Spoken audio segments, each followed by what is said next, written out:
আর সর্বাবস্থায় বেশি বেশি করে পড়বেন আস্তাগফিরুল্লাহ। তো মান লাজিমাল ইস্তিগফার, যে ইস্তিগফারের সাথে আঠার মতো লেগে থাকে সে পাঁচটা জিনিস পায় জীবনে। চিল্লায় বলেন না কয়টা? এক নাম্বার, জাআলাল্লাহু লাহু মিন কুল্লি দিকিন মাখরাজা, সব বিপদ থেকে তার উদ্ধার করে কে? আমাদের জীবনে বিপদ আপদ আছে না নাই? কম না বেশি? কত বিপদ, কত ধরনের বিপদ। যে কোনো সময় দুর্ঘটনা হতে পারে, রোড অ্যাক্সিডেন্ট আছে না নাই? যে কোনো সময় গুম হয়ে যেতে পারেন, আপনারা খুঁজে পাবেন আপনার স্বজনরা।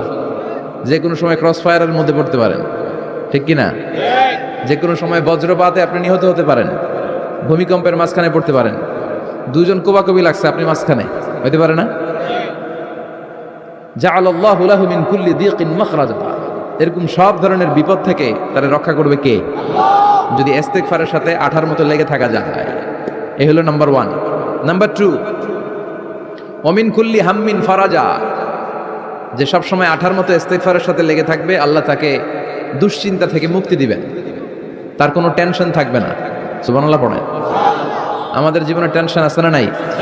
জীবন নিয়ে টেনশন, মরণ নিয়ে টেনশন, ক্যারিয়ার নিয়ে টেনশন, বাড়ি ভাড়ার টেনশন, বিদ্যুৎ বিলের দাম বেড়ে যাচ্ছে টেনশন, ঘরের মধ্যে শান্তি নাই টেনশন, দ্রব্যের দাম বাড়তেছে, বেতন কমতেছে টেনশন, ঠিক কিনা?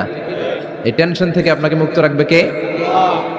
নাম্বার 3, ওয়ায়ারযুকহু মিন হাইসু লা ইয়াহতাসিব, এমন জায়গা থেকে আল্লাহ আপনাকে রিজিকের ব্যবস্থা করবে আপনি কল্পনাই করতে পারবেন না। রিজিক দেওয়ার মালিক কে? কেউ যেটা পারে না, পারে কে? এমন জায়গা থেকে তিনি রিজিক দিবেন আপনি কল্পনাই করতে পারেন না, আপনি হিসাবই করেন না যে এখান থেকে কিছু রিজিক আমি পাবো, কিন্তু আল্লাহ ব্যবস্থা করে দিয়েছে। সুবহানাল্লাহ পড়েন। 4 নাম্বার, যতক্ষণ ইস্তিগফারের সাথে আঠার মতো লেগে থাকবেন আল্লাহর কোনো শাস্তি আপনার উপর আসবে না। ওমা কানা আল্লাহু মুআযযিবাহুম ওয়া হুম ইস্তাগফিরুন, যতক্ষণ আপনি ইস্তিগফার করবেন আল্লাহর আযাব আপনারে পাকড়াও করবে না। 5 নাম্বার হচ্ছে আল্লাহ আপনাকে মুস্তাজাবুদ দাওয়া বানিয়ে দিবে।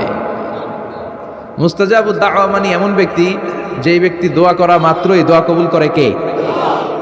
সবসময় ইস্তিগফার পড়তে রাজি আছেন তো?